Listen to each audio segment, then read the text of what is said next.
আসসালামু আলাইকুম। আজ পবিত্র শুক্রবার। আমি গত দুদিন আগে এই সৌদি আরব এসেছি। আজকে এই প্রথম সৌদি আরবে জুমার নামাজ আদায় করব। আসলে এটি হচ্ছে এই রাজধানীর হারা এলাকায়। এখানে আনাচে কানাচে যত অলিগলি আছে, পিছনে যে দেখতে পাচ্ছেন গাড়িগুলো, এই পাশে একটি মসজিদ এবং এই মসজিদে এখানে যারা আছে সবাই কিন্তু বাঙালি। প্রতিদিন তারা কাজে যান এবং এই শুক্রবার তাদের ছুটির দিন। এই ছুটির দিনে তারা নামাজ পড়বেন। মসজিদ তো ভরা থাকবেই। আমার পিছনে জায়গা দেখতে পাচ্ছেন, আনাচে কানাচে যত অলিগলি আছে সব জায়গায় কিন্তু তারা এই জুমার নামাজ আদায় করবেন। একটু পরে আমরা একটু আগে ভাগে বের হয়েছি, একটু পরে দেখা যাবে যে এখানে জায়নামাজ নিয়ে তারা কাতার দিয়ে দাঁড়িয়ে আছে জুমার নামাজ পড়ার জন্য।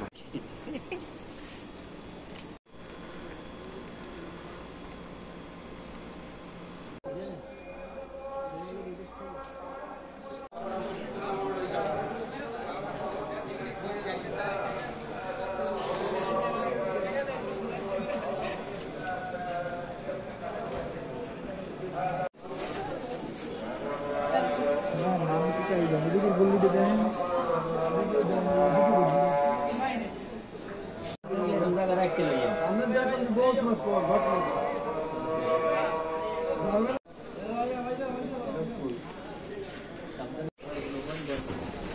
That's